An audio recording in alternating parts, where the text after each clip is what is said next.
isang maulang na umaga sa bawat isa sa atin. Pagkasalamat po natin sa Diyos sapagkat niloob po niya na nandito tayo bagamat may kasagapalan dahil ng ulan, pero hindi po tayo napigilan at nakarating tayo sa buong na ito. Ngayon po, meron tayong mga aralin ngayon. Ngayon po, dapat tayo dito sa isang sitas. Sabi po sa Ebanghelyo ni San Mateo, sa Kapitulo 12, versikulo 1 hanggang sa 8. Nang panahon yaon ay naglalakad si Jesus ng araw ng Sabat sa mga bukiran ng trigo at nangagutom ay kanyang mga alagad at nagpasimulang magsikitil ng mga uhay at magsikain. Datapwat pagkakita dito ng mga Pariseo ay sinabi nila sa kanya, "Tingnan mo, ginagawa ng mga alagad mo ang hindi matuwid na gawin ng Sabat." Datapwat sinabi niya sa kanila, "Hindi ba ganinyo nabasa ang ginawa ni David nang siya'y magutom at ang mga kasama niya, kung paano siya'y pumasok sa bahay ng Diyos at kumain siya ng mga tinapay na handog na hindi matuwid na kanin niya ni ang mga kasamahan niya, kundi ng mga saserdote lamang?" Kung pag-aralan po natin, ano po ba ang nasa naman ng kasaysayan? Una naroon ang ating dakilang Panginoon. Kasunod niya yung mga alagad. At kasunod nun yung mga Pariseo. Na habang nasa daan, nagsikitil ng mga uhay yung alagad ng ating dakilang Panginoon. Ngayon, nasita naman ng mga Pariseo na bakit ikaw ay ginagawa nila ang labag sa kautusan na magsikitil ng mga uhay. Nagbigay ng halimbawa ang ating dakilang Panginoon. Kung maalala natin yung kwento ni David, sapagkat si Saul pa ng hari, yung kwento ni David, noon, nasa laban siya, ang pagbalik niya, lumapit siya sa mga kay Ahimelech, doon sa mga saserdote. Gutom siya. Ngayon, ang pakiusap naman ng mga saserdote, kinakailangan lumayo yung mga bataan niya sa mga babae bago bibigyan ng pagkain. Pero walang ibang pagkain doon, maliban doon sa banal na pagkain o tinapay na banal na nakahain. Ang ginawa ng mga saserdote, kinuha nila rin at ibinigay doon kay David at sa kanyang mga bataan. Kaya sila kumain at nangabusog. Ganyan po ang nangyari. Ngayon po, bakit iniugnay ng ating dakilang Panginoon ang ginawa ng mga alagad ng ating dakilang Panginoon na nagsikitil ng buhay? At ganoon din yung ginawa ni David na pinakain siya na hindi naman dapat nakainin. Ano pong ibig sabihin nun? Dito ay pinapahayag ng ating dakilang Panginoon sapagkat ang pinagbabatayan ng mga Pariseo yung kautusan. Pero ang ating dakilang Panginoon, meron siyang sariling batayan para magawa o pwedeng gawin ng kanyang mga alagad. Ano po yun? Mamaya, sasabihin natin. Kaya hindi ba ganin yun nabasa sa kautusan kung papaanong sa mga araw ng Sabat ay niwawalang galang ng mga saserdote sa templo ang Sabat at hindi nagkakasala? Kung titingnan po natin, meron ding kautusan sa mga saserdote na kinakailangan yung pagkain o tinapay na banal na nakahain o naging handog ay hindi dapat pwedeng kainin ninuman. Pero bakit hindi nagkasala yung mga saserdote? Bagamat nasa kanilang kapamahalaan na hindi dapat pakialaman yung nahain na handog, pero kinuha nila at ibinigay nila kay David. Sino doon ang may kasalanan? Yung mga saserdote o si David na kumain lamang na nagpakasakali lamang na humingi baka sakaling bigyan? Siyempre po, yung mga saserdote, pero bakit hindi ibinilang sa kanila na kasalanan ang pakialaman nila yung hain na handog na dapat sana iyon ay ingatan yan, sapagkat yun ay para sa Panginoon. Pero bakit nila nilabad? Ano pang sabi dito? Dapat sinasabi ko sa inyo na dito ay may isang dakila kaysa templo. Kung pag-aralan natin, handog mula sa tao, tinanggap ng saserdote, inalagay sa paghahandugan, at ito'y naging banal. Pinabanal yun sa pamamagitan ng templo at dambana. Ano ang sabi ng ating dakilang Panginoon?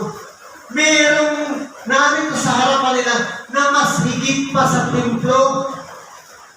Sa makatuwid bagay ang sarili niya o ang ating dakilang Panginoon. Bakit po? Dapat po kung nalalaman ninyo kung ano ang kahulugan nito, habag ang ibig ko at hindi kain. Ang kailangan dito, sa bawat isa sa atin, makilala natin yung dakila isa sa templo. Sa nakatuwid bagay yung anak ng Diyos, na kung hindi sa pamamagitan niya, hindi magagawa ang isang bagay. Kung hindi dahil sa Kanya, walang pangyayari ang lahat ng bagay. Sa makatuwid, kahit tayo man, sa kalagayan ng tao, bago nilikha ang tao, nandun na ang ating dakilang Panginoon. Bago ginawa ang mga bagay na hindi nakikita at nakikita, naroon na ang ating dakilang Panginoon.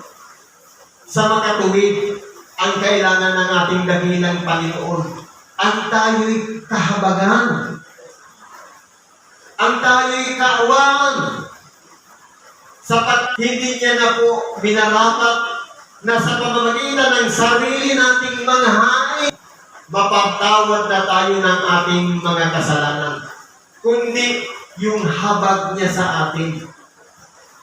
Paano tayong nahabagan? Hindi baga, kahit saan maraming sinugo ang Diyos na tagapangaral. May mga ibanghelista, may mga guro, may mga pastor, at napakarami pang mga pinagkalooban magpahayag ng salita ng Diyos. Ngayon, sa oras na mapakinggan natin ang Ebanghelyo, na ang tigang nating damdamin, at tayo nagsisi, at binago na natin ang ating buhay sa makatuwid, kinahabagan po tayo. Hindi na po sa pamamagitan ng bawat pagkakasala may hain, bawat paglabag may hain, kundi habag ang gusto ng ating dakilang Panginoon sa bawat isa na lumalapit sa Kanya, lalong-lalo na kung tayo ay pinili niya na maging isang sisidlang hirang sa makatuwid bagay para gamitin ang ating katawan naman para siya'y pamutihan. Kung gamitin tayo sa pangangaral ng Ebanghelyo, mapalad tayo. Kung gamitin tayo sa pagtulong sa may karamdaman sa ating mga kapwa, mapalad tayo. Kaya kinakailangan, kung sa pamamagitan ng pakikinig lamang natin ng Ebanghelyo, at tayo'y kinahabagan at pinatawad ng Diyos at pinagkaluan niya tayo ng panibagong buhay na siya natin dapat nalakaran sa panahon ngayon. Ito na yung pagkakataon na kinakailangan tuwirin natin ang ating mga landas. Gawin natin ang ayon sa kalooban ni Kristo, ang ayon sa kalooban ng Diyos, na hindi natin dapat baliwalain yung habag na yun na ipinagkaloob sa atin, sapagkat hindi po sa pamamagitan ng hain nagiging sakdal ang tao, kundi sa pamamagitan ng habag, pinatawad tayo ng Diyos, pinagkalooban tayo ng tanda ng Espiritu Santo upang tayo may pag-iingat na sa ating pang-araw-araw na mga gawa na hindi na natin magawa ang mga dati nating ginagawa nung hindi pa natin nakikilala ang Diyos o ang Kanyang Ebanghelyo. Pero ngayon, naliwanagan na tayo Nabuksan na ang ating mga kaisipan. Binago na tayo. Ito na yung pagkakataon na gawin natin ang kalooban ng Diyos, hindi yung sarili nating kalooban. Kaya magtatanong tayo, bakit parang hinahanap-hanap ko ang mundo yan? Bakit parang gustong-gusto kong magsimba? Sapagkat yan ang nais ng Diyos. Pero kung sarili nating pasya, hindi tayo lalabas ng bahay, ulan. Hindi tayo lalabas ng bahay, mahangin, umainit. Pero kung kalooban ng Diyos, kay maulan man yan, mainit o mahangin, paruro na to, sapagkat Diyos ang masusunod at hindi ang sarili kong kalooban.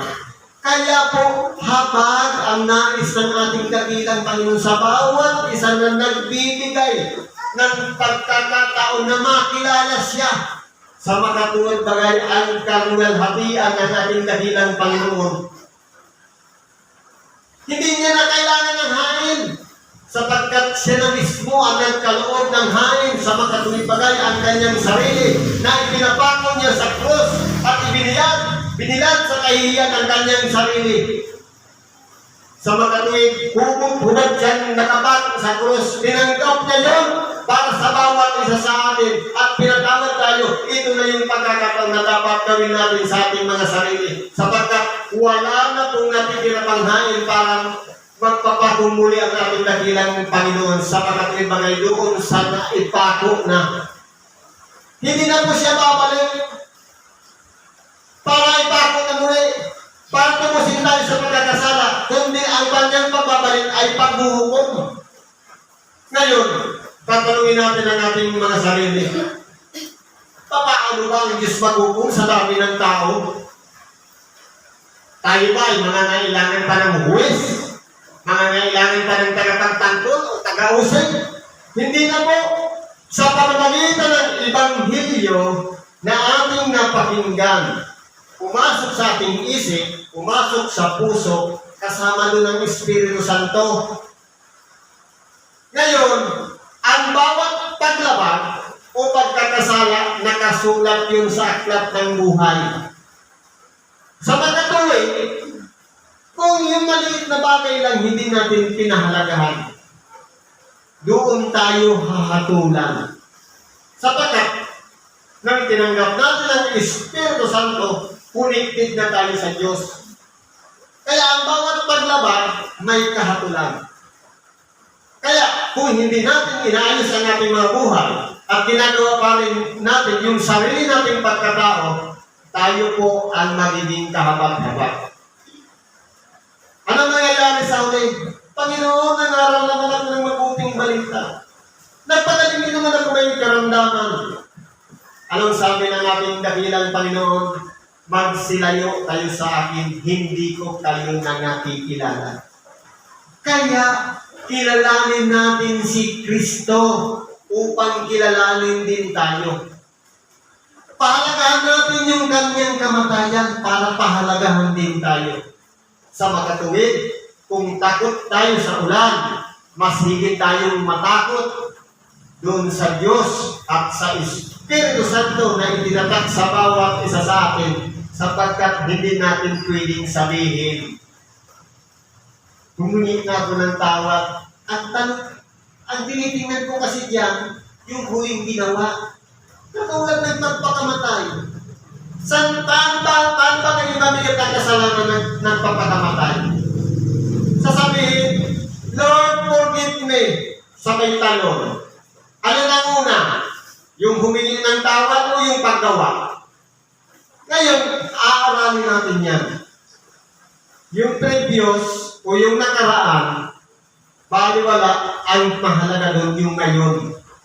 Kahit sabihin pa natin pinatawad na tayo ni Kristo, pinagkalog niya kanyang buhay para sa atin. Pero ginagawa pa rin natin ngayon, yung dati natin ginagawa, ibig sabihin, ang pagbabatayan sa atin, hindi yung pagtubos, kundi yung ngayon na ginagawa natin. Yung huli natin ginagawa. Wala tayong pinag-iba doon sa nagpakamatay. Nagtayo ng lumen, tumayo sa bangko, yung tinalim na sa liig, sa sisigaw, patawad Diyos ko, sabay sipa na naman. Alin ang nauna? Yung pagsipa doon sa upuan o yung paghingi ng tawad? Kaya mabigat ang kasalanan dahil nauna yung paghingi ng tawad, hindi po sakop ng paghingi ng tawad yung huli mong ginawa. Kinakailangan yung huli natin ginawa, hingi muli natin ng tawad. Hanggang sa masanay tayo na naglilinis ng ating sariling kalooban, papunta mo na tayo noon sa tinatawag na kasakdalan. Ang ulit-ulit na pagpapakabuti o pagsisikap na maging mabuti o paggawa ng mga gawang mabuti ay isang paraan patungo doon sa kasakdalan o tinatawag na perfeksyon o sa ibang bahagi ng banal na kasulatan, pagiging ganap. Sabi nga, kung ang isang tao marunong ng magpigil ng dila, ay isa ng taong ganap. Kaya po, paano tayo magiging ganap? Sa pamamagitan ng pagpipigil natin ng ating mga sarili. Sa pamamagitan ng paggawa ng mabuti na kinakailangan, pabayaan natin yung Espiritu Santo ang gumagawa sa ating mga sarili. Kaya po, dito sa bagay na ito, kung pag-aaralan po natin, ang ating dakilang Panginoon, mas higit na dakila kaysa doon sa templo. Kung yung mga alal o mga handog na papabanal ng templo, sa makatuwid, mas higit pa sa templo ang kaharap ng mga Parisiyo. Sa makatuwid bagay ang ating dakilang Panginoon. Kaya, hindi na po hain ang kailangan dito, kundi habag sa bawat isa sa atin. Kinahabagan tayo ng Diyos, dapat naman tayong mahabag sa ating kapwa.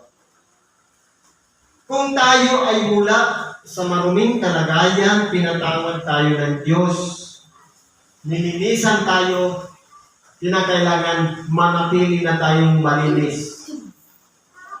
Bakit po? Sapagkat tayo ay tao. May pag-iisip, may unawa, may espiritu. Hindi tayo hayop. Ano yung hayop? Katulad ng aso, matapos na isuka. Panginoon, patawad mo sa lahat ng mga kasalanan ko. Paulit-ulit na pagsigaw. Pagkatapos, naglibak na naman muli sa kapwa, parang aso, sinuka, kinain ulit. At doon naman sa pinatawad, kinahabagan tayo, pinatawad tayo ng Diyos, nilinisan na tayo, katulad ng baboy, nilinisan pero balik sa pusali. Sana po hindi ganun. Kundi papunta na tayo sa kasakdalan. Hindi natin gawain ang gawain ng hayop. Kaya huwag tayong magpakahayop. Gawin natin ang kalagayan na ipinagkaloob sa ating tatlong sangkapyan. Ingatan natin yung kaluluwa, yung espiritu, at katawan. Ingatan buo yan hanggang sa pagbabalik ng ating dakilang Panginoong Jesucristo. Ano pang sabi dito? Sa panghuli, sapagkat ang anak ng tao ay Panginoon ng Sabat. Ngayon po, anong araw man yan, Sabado man yan o Linggo, na ipinalalagay nating Sabat o araw ng pahinga. Sapagkat ang araw ng Sabat o tinatawag araw ng pagpapahinga. Halimbawa, Lunes hanggang Linggo ang trabaho mo, Sabado ang day of yung araw ng Sabat mo. Yun yung araw ng pahinga natin. Kinakailangan naroon tayo sa templo. Nagmumuni-muni, nagninilay-nilay, tinitingnan ng sarili, ano kaya ang nagawa kong kasalanan sa buong oras, sa buong araw, sa buong linggo, na dapat kong ihingi ng tawad.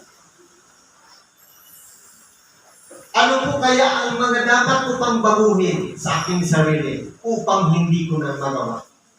Pinagnilay-nilayan natin. Pinagmumuni-munihan natin ang ating sarili. Meron ba akong napagsalitaan ng masama? Meron bang napahamak sa akin? Meron bang natisod sa akin? Kinakailangan, huwag na natin yan uulitin sa oras na humingi na tayo ng tawad sapagkat sayang yung mga pagdidipa-dipa natin, pananalangin natin walang patid kung hindi natin sinisikap din sa ating sarili ang pagpapaka-matuwid. Kaya, kung nire-respeto natin yung araw ng pahinga o araw ng Sabat, naroon si Kristo, siya ang Panginoon ng Sabat. Lumapit tayo sa Kanya at humingi tayo ng tawad nang sa ganon, anuman ang kabigatan sa buhay natin, problema man yan, karamdaman, liyan lahat ay pagalingin ni Kristo sapagkat siya po ang Panginoon ng Sabat. Nasa kailalim ng kanyang kapangyarihan ang tayo'y patawarin. Ang tayo'y kalugdan at ang tayo'y pahatdan niya ng Ebanghelyo na sa makatuwid bagay. Sinasabi niya, kayo'y malilinis na sa pamamagitan ng mga salitang ating sinalita. Sa makatuwid, kung dati humingi tayo ng tawad sa pamamagitan ng pagsigaw o ating damdamin na humihingi ng kapatawaran, kayo naman, bilang mga lingkod na, tayo naman ay magiging malinis sa pamamagitan ng Ebanghelyo na ating tinatanggap. Kaya, yung unang nahabag na tinanggap natin, yan ay sa pamamagitan ng paglapit natin sa Kanya. Pero yung pakikinig palagi ng Ebanghelyo, ito po yung naglalagay sa atin upang manatili tayo sa malinis na kalagayan. Yan muna ang nabahagi natin sa oras na ito. Salamat po sa Diyos at pagpalain tayo ni Kristo. Ano na ang ating mga karaingan kahilingan, ipagkaloob naman ng Diyos sa ngalan ni Kristo Jesus. Salamat at pagpalain tayo sa araw.